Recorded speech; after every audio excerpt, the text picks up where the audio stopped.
Premier rendez-vous du tribunal de l'actualité. Ravi de vous retrouver sur les antennes des médias leaders TweetTV et WattFM. Vous le savez, c'est votre émission d'analyse et de décryptage sur les antennes des médias leaders, comme je l'ai dit. C'est une émission que vous pouvez également suivre sur nos plateformes Facebook et YouTube. Je suis Adam Skaled Ouedraogo, président de cette instance. Avec moi sur ce plateau, les juges au siège, Bernard Bougma, Geoffroy Vaha. Bonjour et bienvenue, messieurs les juges. Bonjour, président Ouedraogo. Bonjour, juge Vaha. Bonjour, madame, monsieur. Bonjour, juge Bougma. Bonjour, président. Bonjour, auditeurs et téléspectateurs. Vous le savez, une délégation des chefs d'état-major des pays membres de la CEDEAO ont séjourné 48 heures à Ouagadougou. Une visite des émissaires de l'organisation sous-régionale qui intervient au lendemain de la suspension du Burkina Faso des instances de la CEDEAO. En attendant le sommet extraordinaire annoncé pour le 3 février prochain à Accra, les juges vont donner leur lecture sur cette actualité. Autre actualité enrôlée pour cette convocation est beaucoup plus gaie, la qualification des étalons pour le dernier carré de la Coupe d'Afrique des Nations Cameroun 2021, un ticket qui a été arraché de haute lutte face à la Tunisie plutôt. Décryptage de ces actualités après les avant-propos.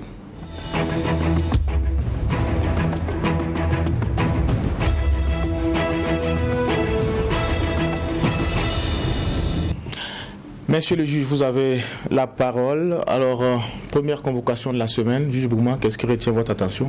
Merci, président. Je suis enthousiasmé d'une information que j'ai vue, c'est le Ghana, où des jeunes ont mis une plateforme en ligne pour contribuer à lutter contre les accidents de la route.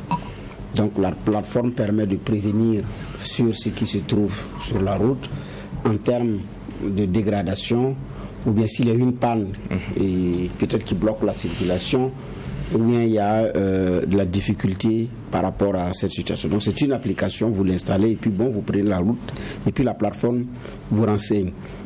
En outre, la plateforme permet également de mettre de la sensibilisation, de contenu éducatif, des vidéos sur la sécurité routière et propose cela aux chauffeurs et aux usagers. Et puis voilà. Donc, mais en même temps, ils permettent aussi de jouer et puis de gagner des cadeaux. Ici, je dis enthousiasme parce que si nous sommes à l'ère du digital, enthousiasme de ce qu'on peut utiliser cet outil-là pour faire beaucoup de choses. Et ce que les Ghanéens ont confectionné, c'est formidable.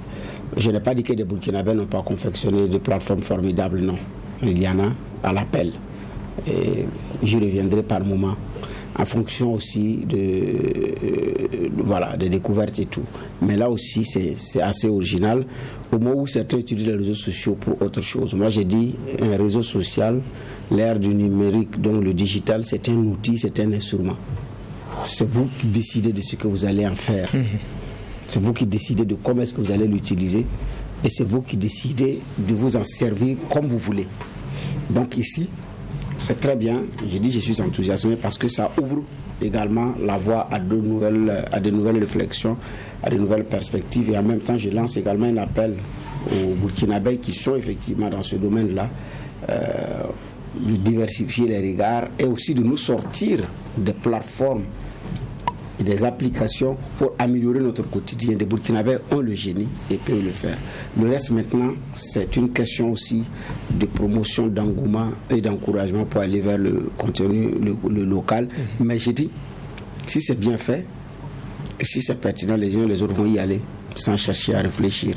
Donc beaucoup de courage aux Ghanéens. Et puis comme c'est lundi, je souhaite une semaine pleine d'enthousiasme au Burkinabé. Je souhaite un lundi plein d'enthousiasme au Burkinabé et du courage et bonne chance encore aux étalons. Merci, juge Bougma. Juge Vaha, vous avez la parole. Oui, merci, président. Mon avant-propos va concerner notre CAN, Cameroun, mais parce que le sujet il est enrôlé, avec un autre aspect, c'est la question de la vaccination pour la maladie à coronavirus. Il y a eu un bond qui est donc perçu par les autorités comme un bon point. Je parle de bon en termes de personnes vaccinées. Ils parlent d'une progression de plus de 6,7%. Et pour preuve, ils disent que le 8 janvier, la veille du match Burkina-Cameroun, il y a eu dans Yaoundé pas moins de 2500 personnes qui sont venues se faire vacciner, contre 135 journalièrement. Donc ça veut dire qu'il y a comme un boom. Donc ils comptent franchement, avec cette canne-là, améliorer donc la couverture et en termes de nombre de personnes vaccinées et donc avoir des résultats plus probants en la matière. Mais le problème, pour moi, ça pose toujours une réalité de fond. C'est-à-dire qu'on se vaccine tous par obligation. C'est pas par conviction de ce que cela puisse vous apporter en termes de protection. C'est que pour aller dans un stade, il faut présenter son passe vaccinal. Il faut avoir aussi un test PCR qui date de moins de, je pense, moins de 48 heures, quelque chose de ce genre-là. Donc vous comprenez que ça devient très drastique en termes de conditions pour pouvoir assister à ces matchs-là. Alors qu'on sait les Camerounais amoureux de football et tout. Et ça veut dire aussi que pour ce qui est de certains espaces, il y a des fan zones, il y a tout ça, ça devient un peu complexe et compliqué. Donc les gens continuent de se vacciner, c'est vrai, mais c'est sur l'obligation. Et donc, toutes les communications qu'on a pu mettre en branle, pour moi, n'ont pas achevé de convaincre.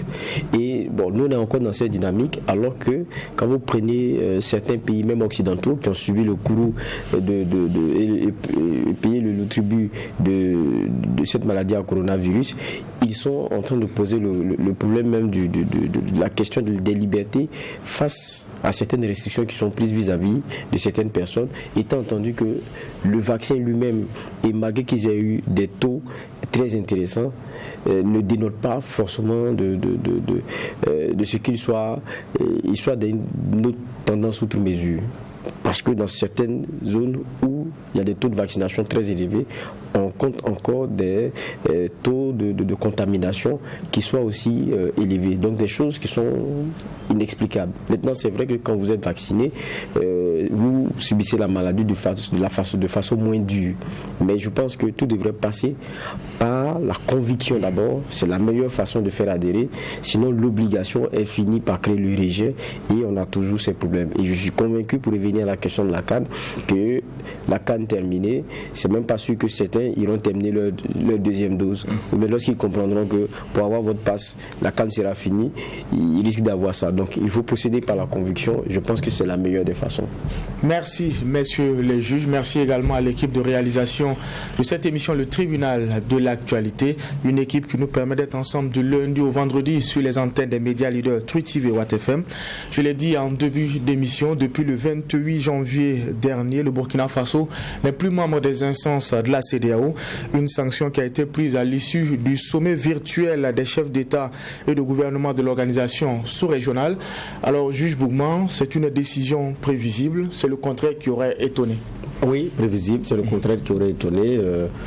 Parce que 2015, on a eu de la chance que ça ait été baptisé insurrection populaire. Et avec tout ce qui s'est passé, puis Zida qui a accepté de concéder également la présidence à un civil, maintenant qui est reparti prendre la primature. Donc c'est une CEDEAO également qui est en train de guetter pour voir si en 2015, Zida et ses camarades vont instaurer une transition purement militaire ou civilo-militaire, mais de quelle teinture. Donc je pense que ça contribue à ce que la CEDEAO range la menace des sanctions. La deuxième fois que la CEDEAO est intervenue, qui pourrait également, où on pouvait être sanctionné, c'est si le coup d'État de Gilbert Diendéré et ses hommes également marchaient. Si cela marchait, c'est sûr qu'on encourait des sanctions. Mais comme ça n'a pas marché, parce que ici, celui qui décide de maintien d'un putsch, ce n'est pas le putschiste, c'est le peuple. Parce que si le peuple dit vous rangez, vous retournez dans les casernes, vous retournez. En 2015, on l'a démontré. Maintenant, s'il y a cette onction populaire également, bon, on peut dire voilà, Dieu merci.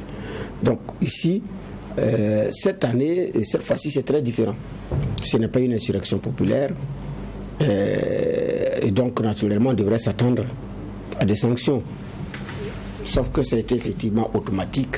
Mais bon, c'est dès lors que le coup d'État est consommé, automatiquement aussi, ça va de soi. Voilà. Donc, elle n'a pas attendu comme les autres pays. Mais avant même, c'est comme ça, quand vous commettez un coup d'État, par principe, condamne et puis on vous exclut des instances jusqu'au rétablissement de l'ordre constitutionnel normal. Ça, c'est la CEDEAO. Même certains États le font. Quand il y a eu l'insurrection populaire, la Belgique a suspendu sa coopération. La Belgique n'est revenue que quand les élections se sont terminées, et c'est en 2016 que la Belgique est revenue. Elle avait suspendu sa coopération. Elle dit qu'elle ne collabore pas, elle ne coopère pas avec un État qui n'est pas dans la légalité constitutionnelle. Ça, c'est un État. Et voilà, donc, ça, ce n'est pas la Belgique seule. D'autres États également sont dans cette ligne-là. Donc ici, maintenant, la CEDEAO, comme c'est l'organe communautaire, c'est l'instrument communautaire, bon, et là, la CEDEAO n'a pas attendu. Parce que ça, au niveau de l'espace CEDEAO, c'est aussi des dirigeants qui disent ça commence à en faire trop. Mali, Guinée, Burkina, le prochain ça va être qui? Donc il faut déjà bander les muscles dès les premiers moments. Je pense aussi que nous sommes dans une telle situation prévisible. En tout cas, ça ne doit pas être une surprise pour les Burkinabés que ces sanctions tombent. D'accord. Alors, juge, voilà, c'est vrai, pour beaucoup de spécialistes, cette première mesure est une mesure conservatoire. Ce qui est à craindre, c'est ce qui va certainement sortir de la rencontre du sommet extraordinaire prévu le 3 février prochain à Accra. Oui, c'est vrai que pour ce qui est des sanctions de vendredi, je pense qu'on est dans la posture principale. Donc, c'est le principe. Il y a un coup d'État. Et étant donné que vous êtes signataire d'une charte et que vous appartenez à une communauté qui a décidé de fonctionner d'une certaine façon, qui soit le préalable de tout et qui soit la base de tout, bon, c'est normal. Et que lorsque ce principe premier-là est violé, il y a cette condamnation de principe-là qui vienne. D'où la suspension du Burkina Faso des instances de la CEDEAO. On ne siège plus et voilà.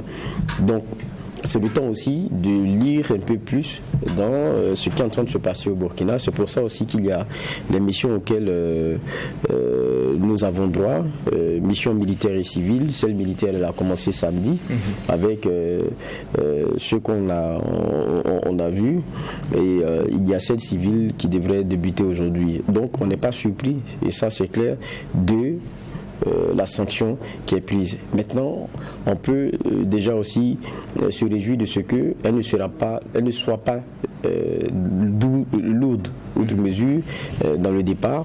Maintenant, je ne pense pas trop que le 3 prochain là, on aura encore des sanctions, puisque le temps il est très court. C'est la première fois qu'on vient nous écouter. Je sais qu'il y a un rapport qui sera fait. Et les chefs d'État vont se réunir le 3 et peut-être qu'on verra. D'accord. Alors, juge Bouma, je l'ai dit, ce que beaucoup redoutent, c'est les conclusions du sommet d'Accra, annoncé pour le 3 février prochain. Alors, pour beaucoup de spécialistes, il faut que les nouvelles autorités négocient. Et déjà, la libération souhaitée par la CEDEAO, la libération de Roch Marc Christian Kaboré, si elle est effective, peut peser dans la balance et peut-être traduire la bonne foi des nouvelles autorités et peut-être permettre justement que les sanctions qui viennent ne soit pas assez lourde. Ce n'est pas seulement que la junte négocie, c'est aussi qu'elle donne des gages. Et ce que vous dites fait partie de donner des gages. Aujourd'hui, la question principale, c'est où se trouve le président Roch Kaboré. Est-ce qu'il va bien? Est-ce qu'il ne va pas bien? C'est vrai qu'un communiqué met en garde les fauteurs de troubles sur les réseaux sociaux, mais ce n'est pas suffisant pour dissuader par rapport aux éventuels questionnements. J'ai vu d'ailleurs un Burkinabé de l'extérieur qui dit que Roch a fait un malaise. C'est comme ça qu'il a écrit sur Facebook. Et puis, bon, c'est vrai qu'il n'est pas au Burkina, mais à supposer qu'il dise vrai ou si c'est faux. Mais de toute façon, ça contribue, ça laisse aller dans tous les sens. Le président va bien ou il ne va pas bien. Et puis bon, parce que la rencontre des ministres, la dernière fois, la délégation a demandé à voir le président. Elle a expressément exprimé son intention de voir le président. Ça a été une fin de non-recevoir. Ça va être prochainement, c'est ce qui a été dit. Sinon, les ministres, quand ils ont fini la rencontre, les ministres ont formellement demandé à voir le président, à lui rendre visite à travers une délégation. Mais ça n'a pas été accepté. Mais aujourd'hui, même une image, comme les Guinéens l'ont fait, comme les Maliens l'ont fait, pour dire que le chef de l'État, l'ancien chef de l'État va bien, moi je vais me poser tout le problème. Il n'y a pas de souci. Parce que depuis lundi dernier, on est sans nouvelles du président. Ça fait 8 jours, de lundi à lundi. On est sans nouvelles, avec un véhicule criblé de balles. Et du sang à l'intérieur d'un des véhicules. Et la question principale, c'est où est-il? Parce que les premières informations ont dit qu'il est entre les mains des mutins. Après, qu'il est entre les mains des gendarmes. Et que c'est après, devant une autorité religieuse, qu'il a été remis aux mutins, aux putschistes. Maintenant, aujourd'hui, mais il est où? Il est où? Donc, c'est des gages que la communauté demande. Bon, sur la preuve de sa vie ou pas, en tout cas, toujours est-il que certains disent qu'ils l'ont eu au téléphone avant sa démission. Quand on écoute certaines infos, bon, il y en a qui disent qu'ils l'ont eu au téléphone avant. Je pense aussi que même le président ivoirien l'a dit, d'autres également disent qu'ils l'ont eu au téléphone avant et que Roch lui-même, selon les médias, il a multiplié les contacts avec ses pairs pour assurer et tout. Voilà. Donc, au moins, il y a des signes. Mais dans ce 8 jours après, bon, je pense quand même que pour nous montrer des gages, ce n'est pas trop demandé. Et aujourd'hui, ce sont des choses qui sont faciles à faire. Donc, il y a quel problème? Puisque bon, tout porte à croire que toutes les forces vives de la nation ont dit bon, on a pris acte de coup d'État, allons à l'essentiel pour sauver l'essentiel. Quand je regarde les déclarations, c'est la même chose. La déclaration des différentes entités religieuses, la déclaration des entités syndicales, quand on regarde, c'est d'abord des condamnations des principes, mais le reste, maintenant, où est-ce que vous allez nous amener? C'est ça qui intéresse les uns les autres. Donc, le président Kaboré en lui-même n'est même plus une menace. Il ne l'était même pas quand ils l'ont mis aux arrêts, parce que la preuve, il a dit à certains, bon, écoutez, je n'ai pas pris le pouvoir pour faire couler tout ça. Il faut que, bon, ce n'est pas la peine d'insister. Bon, il faut éviter le bain de sang, quoi. Ce n'est pas... Donc, je signe ma démission et puis bon, on passe à autre chose. Donc, aujourd'hui, la CEDEAO a besoin de gages. Preuve de vie, et sa libération, tout, bon voilà.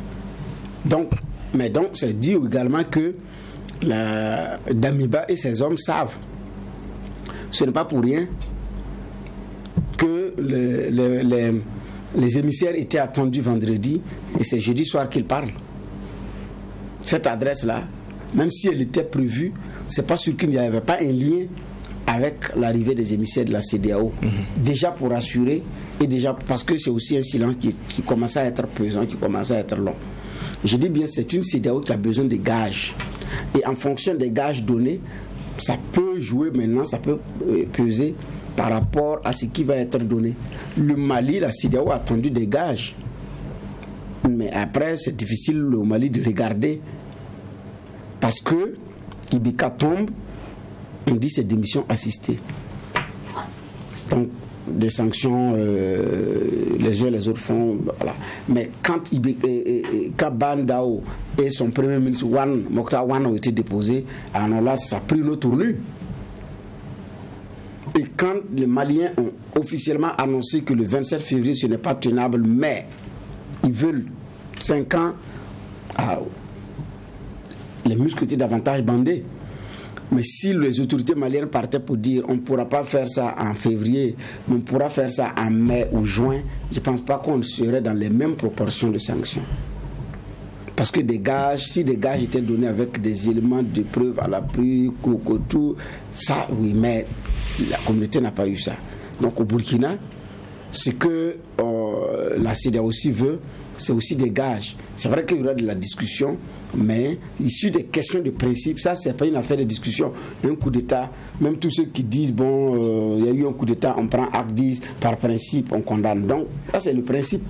Sinon par principe, il ne faut pas demander à quelqu'un de venir applaudir. Maintenant après, l'appréciation va dépendre de tout ce qui va avec. Mais je dis bien, la communauté a besoin de gages. Et les Damiba et ses hommes savent qu'ils ont aussi des gages à donner.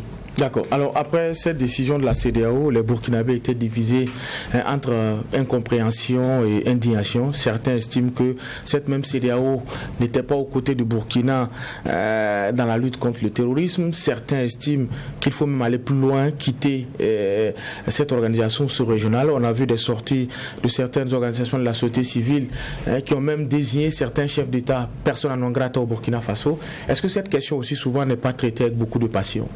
Bon, c'est clair qu'il y a de la passion aussi chez certains dans la façon d'aborder le sujet. Maintenant, je crois que l'intérêt n'est pas de quitter cette CEDEAO. C'est pas ça qui résout le problème dans le fond. C'est de se dire vers quoi devrait voguer cette CEDEAO-là si elle veut être arrimée avec les aspirations des peuples qu'elle dit défendre. Je pense que c'est là où le problème se pose. Et pourquoi, en termes de diagnostic, pourquoi est-ce que certaines décisions n'ont pas l'assentiment ou si ce n'est sont fortement vomies, notamment par une CEDEAO des peuples, c'est-à-dire ceux qui sont administrés et dirigés. C'est ça la question aujourd'hui. Et donc, pour moi, il faut poser le problème autrement. C'est vrai, on parle de la question de gouvernance, on parle de la question aussi électorale, parce que, quoi qu'on dise, beaucoup de chefs d'État ne peuvent donner des leçons aux autres pour être à leur plus que 2 mandats. Et puis pour certains qui ont été débarqués il n'y a pas si longtemps, avoir tenté la même chose, et pour d'autres de n'être pas si légitimes que ça au regard de la façon dont ils sont venus. Ils sont venus par des élections qui peuvent être contestées ou contestables. Donc du coup ça pose un certain nombre de problèmes. Maintenant, comment est-ce qu'on essaie de conjuguer les choses pour qu'il y ait, c'est vrai, un espace auquel les pays donnent une partie de leur souveraineté, parce que quand vous voyez les condamnations qu'il y a, c'est que vous avez accepté de dire que si nous nous retrouvons à ne pas respecter ceci ou cela, nous sommes passibles de sanctions et nous sommes d'accord. Donc, c'est une partie aussi de votre souveraineté que vous donnez. Maintenant, jusqu'où on la donne? Ça aussi, c'est la question qu'il faudrait se poser. Quand on regarde dans les tests qu'on a qui nous organisent au niveau de la CEDEAO, ce qui est de l'ordre de l'écrit, c'est par exemple le délai de changement de constitution avant des élections. On parle de 6 mois. Si vous ne le respectez pas, vous êtes passible de sanctions. Mais ça veut dire que si vous êtes à un deuxième mandat, vous pouvez changer allègrement les choses et puis continuer. Même si vos populations ne sont pas d'accord, même si vous passez par des subterfuges, même si vous brûlez les unes à travers un genre de, comment c'est qu'on appelle ça, de référendum ou quoi que ce soit, elle ne peut rien faire au regard des textes qui la régissent. Voilà pourquoi je dis, est-ce qu'il n'y a pas une réflexion à mener au regard des récents exemples, au regard de notre récente histoire, avec ce qui a commencé par légitimer les coups d'État militaires, parce qu'on en a eu déjà de coups d'État électoraux, et aussi, comme je le disais dans l'un de mes argumentaires la dernière fois, des coups d'État constitutionnels. Tant qu'on ne regarde pas bien dans ces choses-là, on continuera à légitimer la prise de pouvoir par ceux qui ont, outre celui qui a été élu, la force et la façon de pouvoir affirmer que ça doit stopper ici et maintenant. Sinon, ce que vous avez vu, par exemple, quand on prend le cas malien, c'était on va dire des manifestations perlées à n'en pas fini, qui gagnaient en intensité, parce que la plupart des Maliens en avaient marre de la façon de gérer les choses. Et pour finir, comme dirait l'autre, c'était à terre, les militaires, il est venu la ramasser. Vous prenez le cas guinéen, on a tous vu comment les choses se sont passées. Le monsieur qui, malgré le poids de l'âge et malgré ce qu'on sait qu'il a apporté, et quelqu'un qui est vraiment fatigué, il veut continuer, ça devient compliqué. Les Guinéens ne l'ont pas accepté, ne l'ont pas vu de ce regard-là. Combien de fois il y a eu des messages à l'endroit de l'ancien président guinéen Condé pour qu'il comprenne dans la lecture des choses que s'il force, quelque chose de dommageable pourrait arriver à son pays. Mais il s'est entêté, il l'a fait. Mais en pendant ce temps, il y avait une CEDEAO qui était attentiste. Mais en même temps, la question que je pose, mais qu'est-ce qu'elle peut faire lorsqu'on regarde les textes sur lesquels ils se sont ensemble accordés? Tant que ce n'est pas floué, qu'est-ce qu'il peut faire? Maintenant, le problème c'est que tant que ces choses-là ne sont pas pensées, on aura l'impression qu'ils viennent en pompier, presque pyromane, puisque lorsqu'ils s'asseyent entre eux, les questions fondamentales de l'heure qui concernent les peuples et les mises en les mises en question de certains et de leurs camarades chefs d'État dans leur pays, ils font semblant de ne pas le voir. Il n'y a pas, quand on voit après les rencontres, il n'y a même pas de message fort à certains endroits. Donc du coup, il y a une population qui regarde et qui se disent, bon écoutez, après c'est lorsqu'on va s'assumer qu'ils viendront nous taper dessus, parce que c'est un syndicat qui ne gère que ses intérêts, qui n'a autre chose que de se dire, il faut arrêter les choses ici et maintenant pour ne pas que ça arrive dans mon pays. Et suivez mon regard. Et donc du coup, vous avez compris lors du dernier point de presse, de ceux que vous citiez tout à l'heure, il y avait parmi eux, le porte-parole c'était, je pense c'était celui du M21, il disait, Marcel Tankano, il disait on ne veut pas voir certains chefs d'État ici, notamment celui ivoirien, parce que dans un imaginaire populaire, voilà celui qui est prompte à ce que lorsqu'il y a coup d'État, on condamne, on asphyxie, on met la pression pour ne pas que ça fasse leçon ailleurs. Parce que d'une façon ou d'une autre, il peut en être inquiété, lui qui en est un troisième mandat. Donc vous voyez comment, dans un imaginaire populaire, il y a des choses qui se construisent. Donc je vais dire, pour revenir à la question centrale, tant qu'au niveau de la CEDEAO, ce n'est pas bien réfléchi, on ne se dit pas, à un moment donné, au regard de notre histoire, au regard des réalités aujourd'hui, pour être en phase avec les aspirants de nos peuples, est-ce qu'il ne faut pas régler un certain nombre d'éléments à notre niveau pour ne pas qu'on soit en porte-à-faux lorsqu'on viendra au regard de nos textes dire qu'il faut faire comme ceci, il faut faire comme cela. Il faudrait ne pas être le médecin après la mort. Et dans ce cas de figure, je ne pense pas qu'on ait besoin de soins après la mort. Vous êtes un médecin qui arrive mal, on a besoin d'un croque-mort. Et donc, pour ne pas qu'ils aient à jouer ce rôle-là, il faudrait qu'ils se penchent sur les textes qui les régissent et qu'ils les fassent évoluer de façon plus positive. Je pense que c'est ça la solution. Maintenant, quitter la CEDEAO pour un pays comme le Burkina Faso ou pour tout autre pays, je ne pense pas que ce soit intéressant. Tout le monde essaie de voguer vers des regroupements plus gros, plus grands, parce qu'on sait que c'est dans la fluidité, dans les déplacements entre les biens, les services et les personnes qu'on arrive à s'enrichir. C'est dans l'échange que les pays grandissent et puis c'est ainsi qu'ils se fortifient.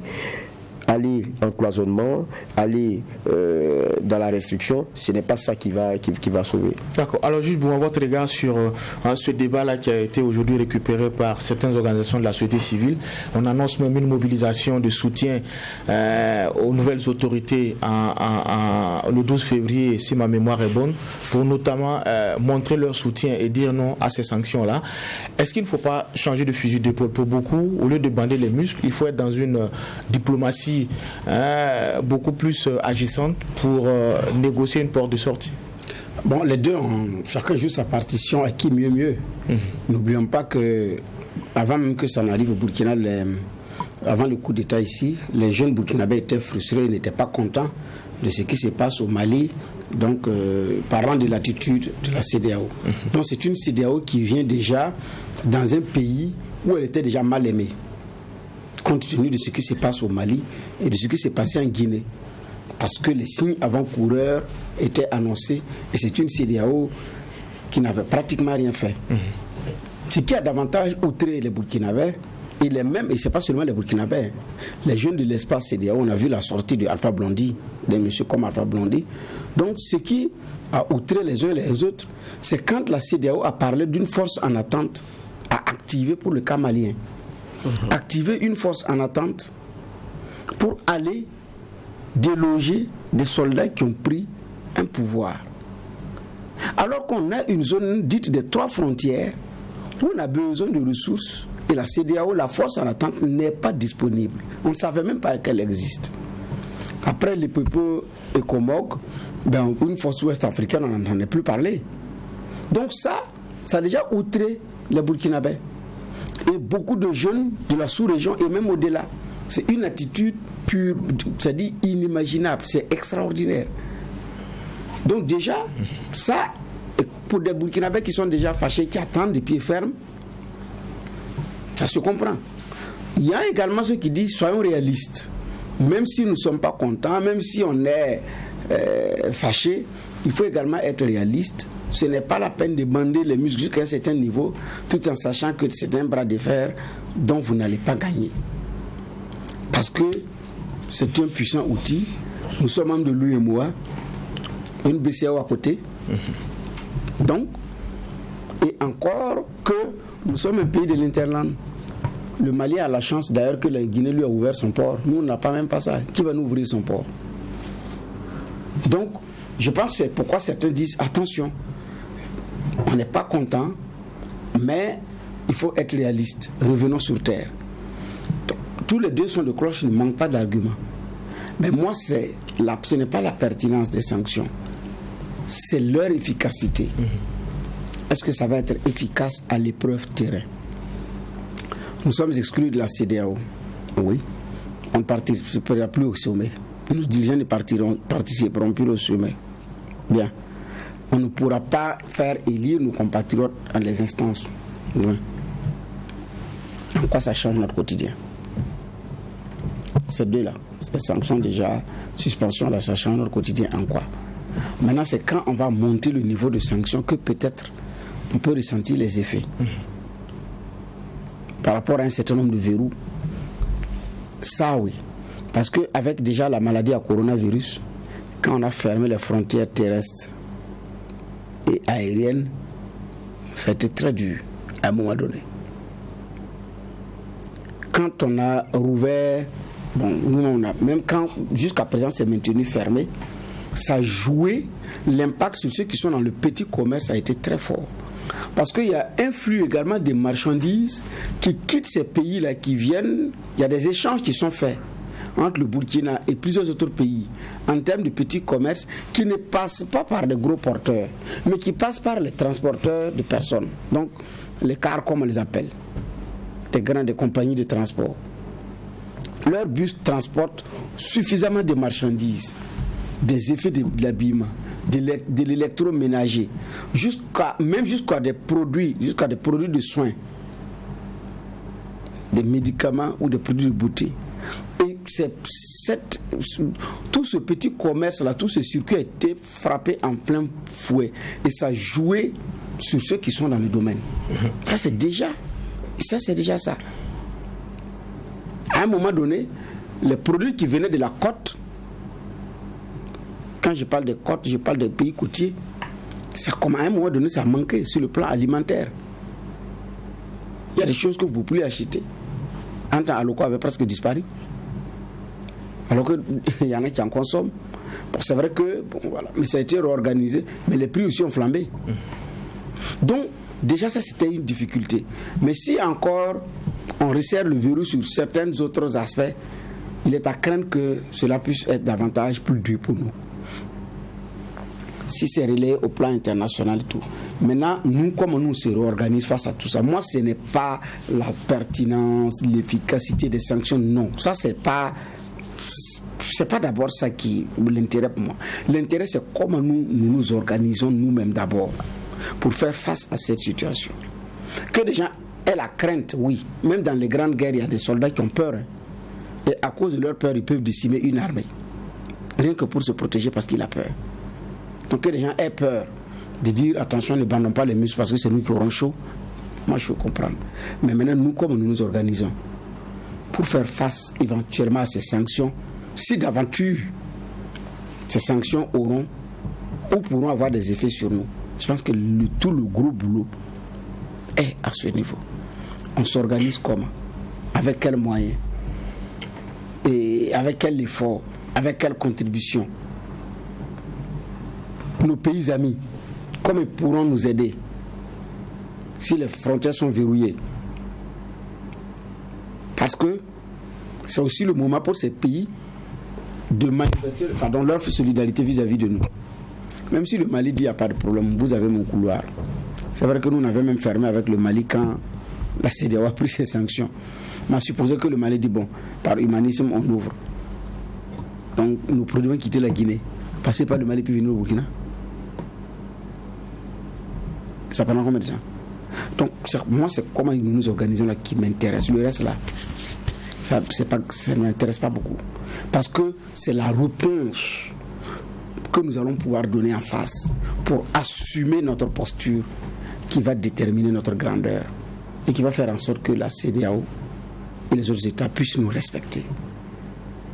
Sinon, nous plaindrons. Et il ne faut pas, ils vont venir. Ça ne change rien. Mettons suffisamment d'énergie pour nous organiser à l'intérieur que de mettre suffisamment d'énergie pour nous en prendre à des gens qui vont venir ici faire 48 heures et puis repartir. D'accord. Alors, le juge va tantôt souligner un aspect. C'est vrai que les sanctions comme moyen de dissuasion contre les coups d'État ont montré leurs limites. Et pour beaucoup, on ne peut pas faire l'économie d'un débat sur la recrudescence des coups d'État dans l'espace CEDEAO, notamment au niveau de cette instance même. Oui, mais c'est un comeback. Tout le monde a dit que nous sommes dans un printemps de retour des coups d'État, qui à un moment donné avait été en tout cas on avait observé une certaine accalmie. Je me rappelle du titre de l'Observateur parlant en son temps, Blaise déroule le tapis rouge aux putschistes,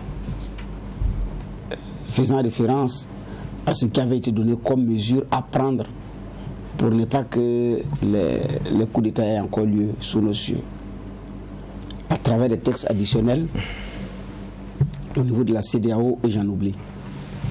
Donc, mais maintenant, aujourd'hui, la mauvaise gouvernance, les questions de terrorisme, mais aussi le comportement des civils, poussent des militaires à revenir au pouvoir et à reprendre les armes. Mais l'autre explication, elle est lointaine. C'est que nos militaires sont trempés dans la politique depuis très longtemps.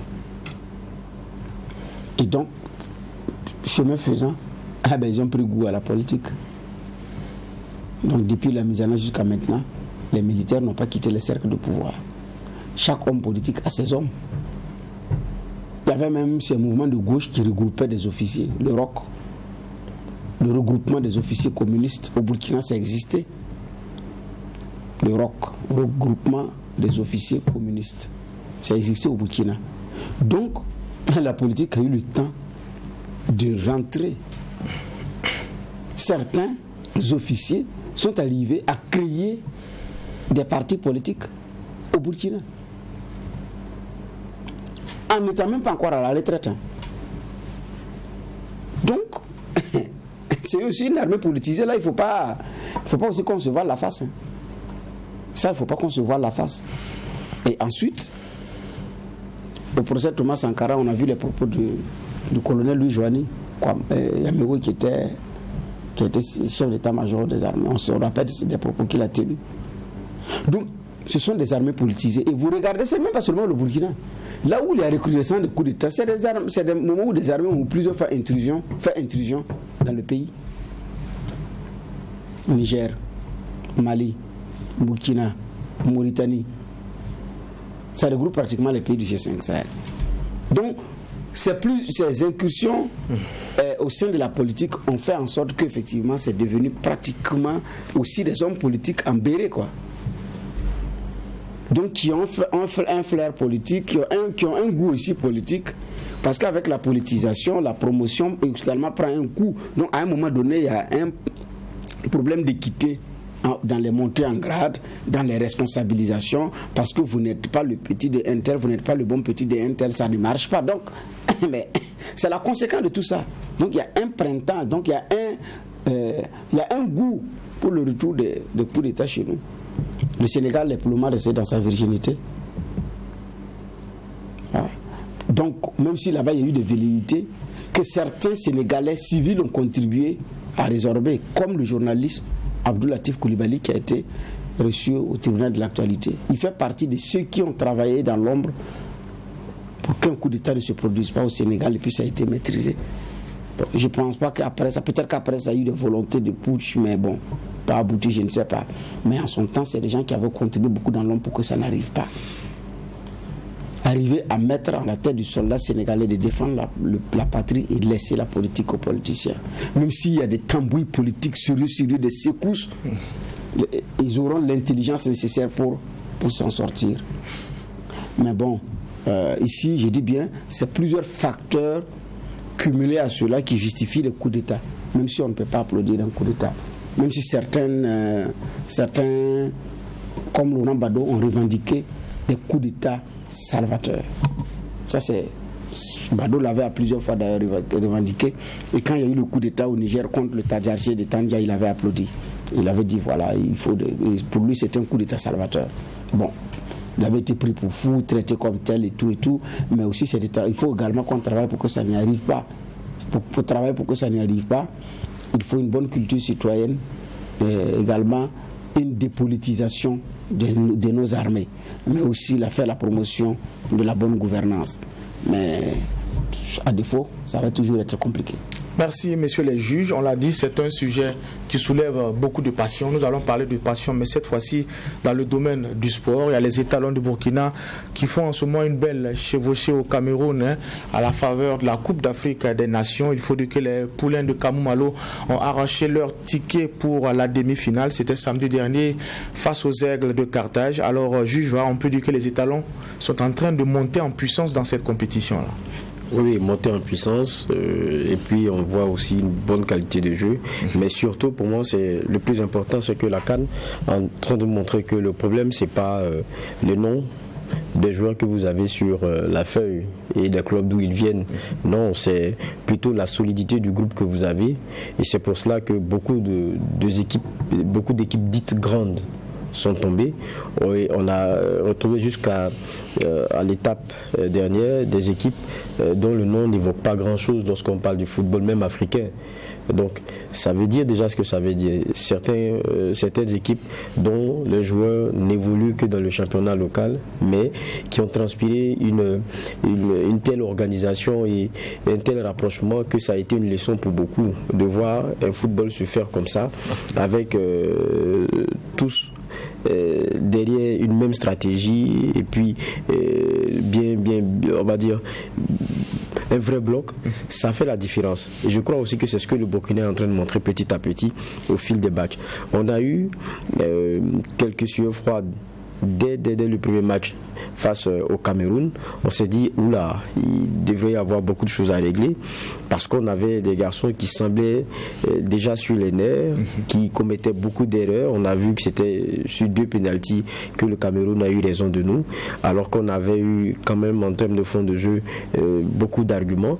Et je pense que petit à petit, on a commencé aussi à s'isoler des discours qu'il y a autour et pour les joueurs et le staff là-bas, rester vraiment dans sa bulle concentré, alors qu'il y avait beaucoup de choses qui se disaient sur l'organisation de la CAN et puis très souvent savoir qui sera au starting block, étant entendu que Djokovic lui aussi avec son épée comme celle de Damoclès planait sur la tête de tout le monde et c'était difficile de comprendre comment et pourquoi certains étaient épargnés et d'autres étaient fortement touchés. Donc c'est dans ce contexte là qu'on a vu petit à petit des étalons se concentrer plutôt sur leur match, éviter les discours inutiles. Et moi je me rappelle encore de celui de Kamou Malo qui même pendant les phases de poule disait qu'il ne veut pas plusieurs leaders sur le terrain. À trop parler, c'est pas ça le plus important, qu'il soit concentré et qu'il joue. Et ça m'a marqué. Je me suis dit, bon, je pense que ça c'est le vrai discours qu'il faut tenir à ces jeunes-là. Je pense qu'ils l'ont compris. La preuve, c'est qu'au fil du temps, on regarde, c'est moins de plaintes. Lorsqu'il y a des sifflets, c'est des gens qui restent concentrés sur qui restent toujours dans leur match. Et puis quand on regarde le but qui nous fait qualifier, par exemple le tout dernier, regardez, ça résume tout. D'abord, sur le côté, la passe qui est donnée, elle n'est pas si facile. Il faut aller puiser dans ses réserves puisqu'on est pratiquement à la fin de la première mi-temps pour pouvoir continuer. Il trouve le moyen donc de puiser dans ces réserves-là et de garder de la lucidité même quand il arrive dans le dernier carré face la surface de réparation face à 2 défenseurs qui font un retour aussi qui ma foi est très bien, mais avec un geste technique qui demande beaucoup de lucidité, beaucoup de maîtrise. Il parvient à les mettre dans le vent et puis on a cette frappe là qui laisse le gardien de marbre. C'est ça qu'on veut voir des étalons et pour moi ça fait plaisir. C'est ça la réalité. Ça fait plaisir de voir une équipe qui est unie et qui est concentrée, qui reste vraiment dans sa compétition. Et ça, on l'a déjà vu et à chaque fois qu'on a vu ça, on est allé très loin. Mais aujourd'hui, ce que je remarque, c'est que la coupe, elle est trop à côté pour qu'on revienne comme ça. D'accord. Alors, Juge Bougma, je ne trahis pas un secret. Hein. Pour plus de montée d'adrénaline, vous préférez suivre le match à la radio. Pour beaucoup, c'est l'un des matchs les plus aboutis des étalons. Geoffroy l'a dit, costaud du début jusqu'à la fin, repli défensif, au milieu de terrain on assure, et savoir marquer au bon moment et surtout savoir conserver un but qu'on a marqué dès la première période. Oui, c'est ça. En tout cas, c'est ça qui a fait le charme de ce match à ce niveau de la compétition. Un but qui est marqué pratiquement dans les dernières minutes de la première période et conservé jusqu'au bout, défendu jusqu'au bout. C'est ça aussi la collectivité du jeu. Quand on voit les joueurs, on sent effectivement cette détermination-là des talons qui galonnent vers effectivement une victoire. Alors, donc, ça, c'est ce qui est beau à voir. Parce que j'ai dit au début de cette CAN, les Burkinabés étaient allés diviser à la CAN, avec des bagarres domestiques qu'ils ont transportées là-bas. Mais apparemment, le message a été entendu que toute nation divisée contre elle-même tombe en ruine.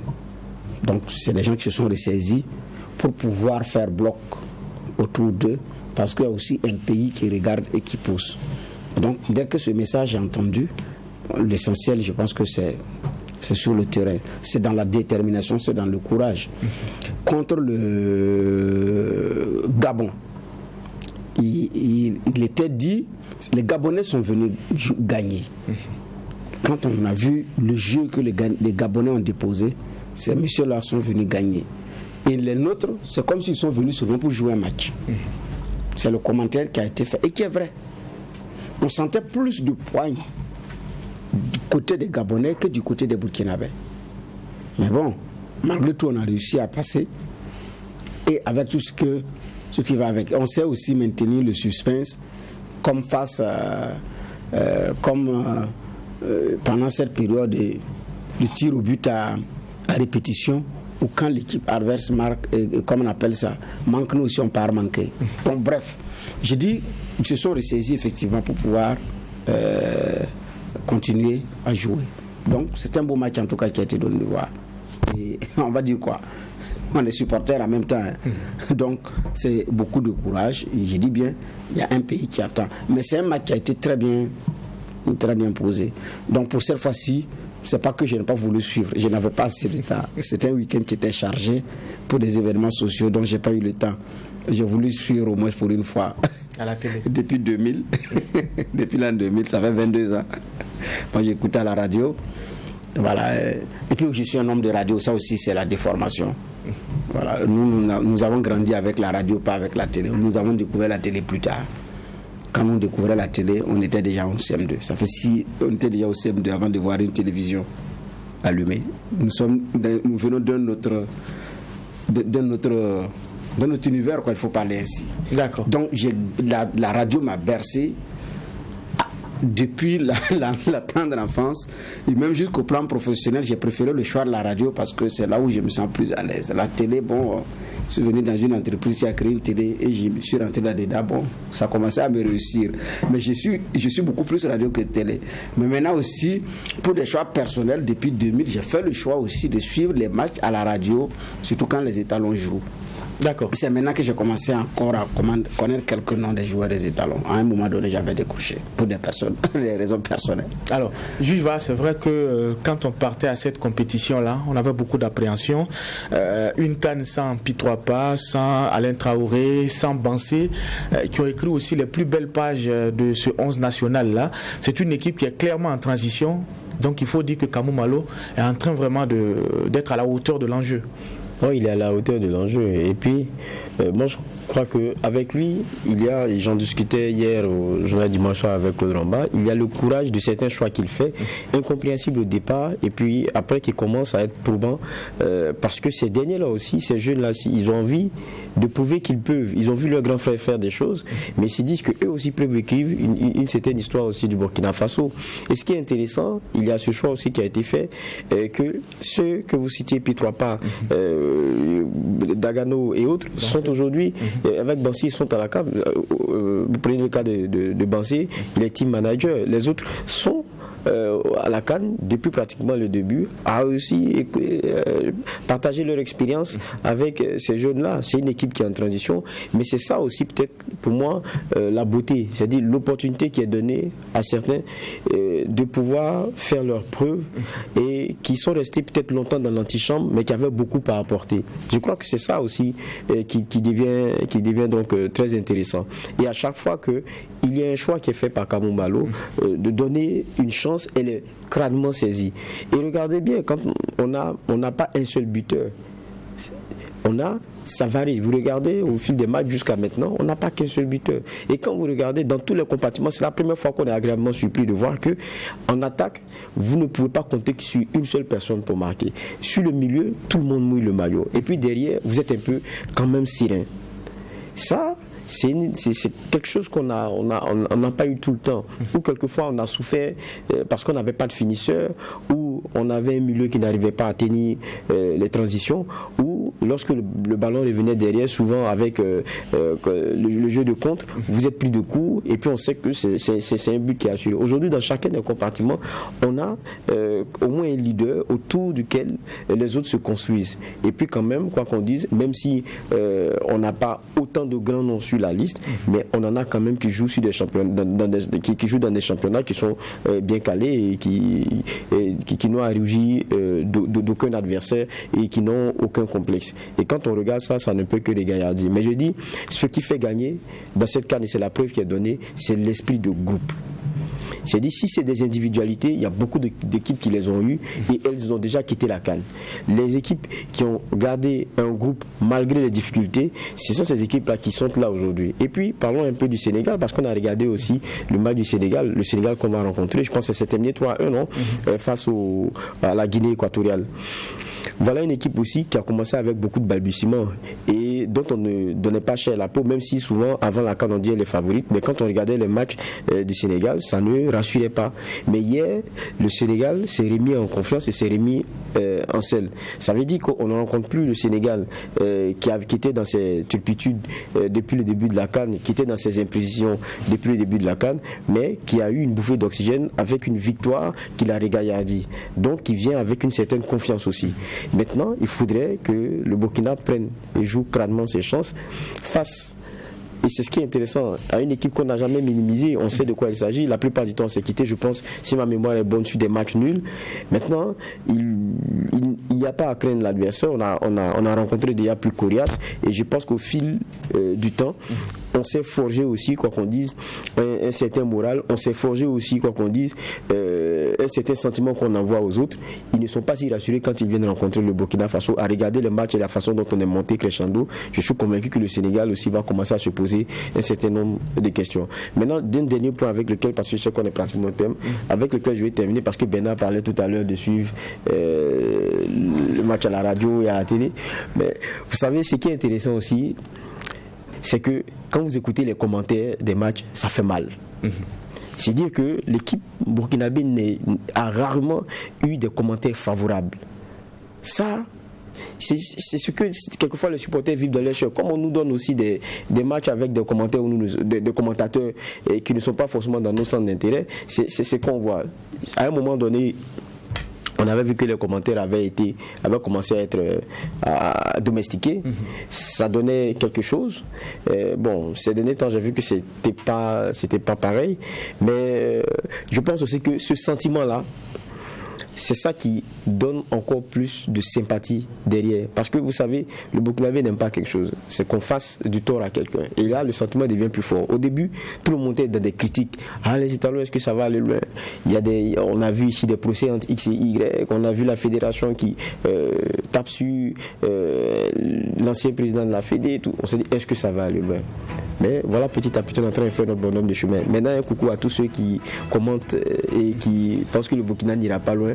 On va leur montrer qu'ils ont tort. Déjà, même on leur a montré. Alors, Bernard, il y a le générique qu'on entend, mais 30 secondes, on a une réaction par rapport au contexte. Le Burkina Faso vit des moments difficiles, mais cela n'a pas, je dirais, influencé négativement les joueurs qui ont aussi l'oreille tendue vers la mère patrie. Est-ce que ça n'a pas donné un second souffle à cette équipe-là qui avait besoin de confiance, qui avait besoin aussi de rassurer le peuple burkinabé qui vit des moments assez difficiles comme je pense que oui. Je pense que ça a plus ou moins contribué, parce que c'est le seul moment où ces derniers temps les Burkinabés rient aux éclats et oublient, et vous regardez les vidéos mais vous êtes ahuri du risque que certains prennent dans les parades, mais c'est aussi le seul moment où ils peuvent s'éclater et puis vivre à fond comme on le dit, quoi. Donc c'est quelques minutes de joie, de gaieté, et ça régaillardit. Donc je pense que ça a beaucoup contribué, et les étalons doivent également d'ailleurs se mettre en tête que revenir avec le trophée, il n'y a rien de tel dans ces conditions-là. Qualification des étalons pour le dernier carré de la Coupe d'Afrique des Nations et suspension du Burkina Faso des instances de la CEDEAO. Voici les deux sujets qui étaient enrôlés pour cette convocation première de la semaine. C'est ici qu'on met un point final à cette émission. Merci, monsieur le juge, pour les clés de la lecture. On se retrouve demain pour la même mission. Posez un regard critique sur l'actualité manhattanais. Restez fidèles au programme des médias leaders, True TV et Watt FM.